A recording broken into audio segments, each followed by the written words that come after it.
Arrêtez tout. Je savais que l'apocalypse était proche, mais là, on y est. Indochine et Christine and the Queens ont fait un duo. Et Jul a repris Michael Jackson. Moi, j'arrête.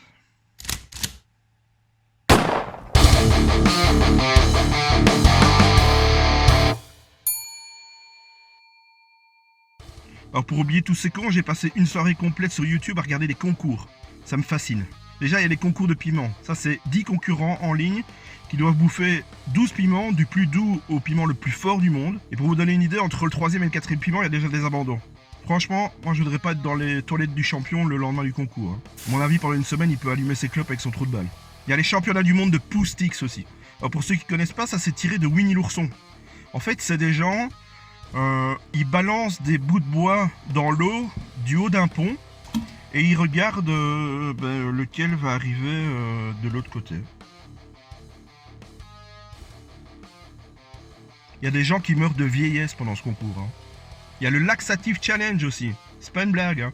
Chaque participant prend un micro-lax et le premier qui chie a perdu. Il y a le air sex aussi.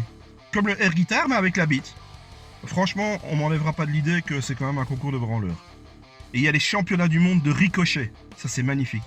Des heures à regarder des dépressifs lancer des cailloux dans l'eau. Du genre... Putain, je suis qu'une merde. Personne ne m'aime. Même pas capable de bouffer 3 piments, putain. Mais mon préféré pour le moment, ça reste quand même le concours de gifles. Ça, c'est magnifique. C'est des gars, ils se mettent des tartes. Mais pas des petites gifles, hein. Non. La bonne tarte avec le plat de la main, quoi. Tu vois. Et qui est-ce qui a inventé ça ? Les Russes. Alors eux, dès qu'il y a moyen de se mettre sur la gueule, ils sont là, quoi, tu vois. Et pourtant, les gars t'expliquent qu'il y a beaucoup de respect entre les participants et tout, tu vois. Donc franchement, il n'y a rien de plus humiliant qu'une gifle, quoi, tu vois.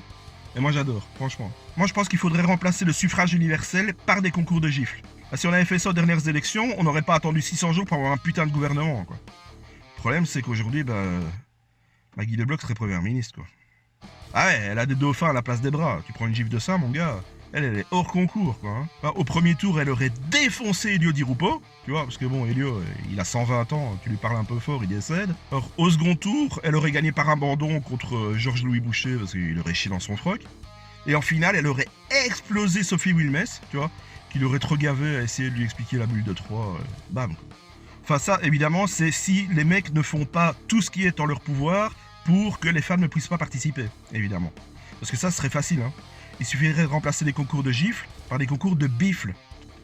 Et là, il faudrait faire des catégories, parce que sinon, ce serait pas équitable, quoi, tu vois.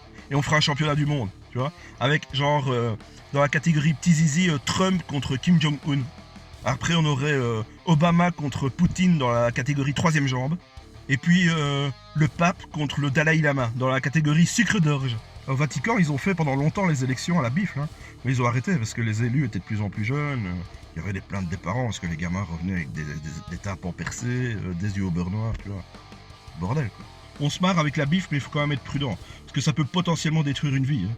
La dernière qui s'est fait bifler par Rocco Siffredi, aujourd'hui elle doit avaler à la paille. Hein. Et une paille dans l'urètre, franchement, c'est chaud, quoi. C'est à cause de lui, Rocco, qu'aujourd'hui, en Italie, la sécurité sociale ne veut plus rembourser les soins dentaires. Hein. Et quand il a découvert la bifle, en un mois, il avait déchaussé toute la Lombardie, tu vois. Le casse-pouille, on l'appelle là-bas. Ouais, si t'es nul en géo, rentre chez toi. Allez, salut.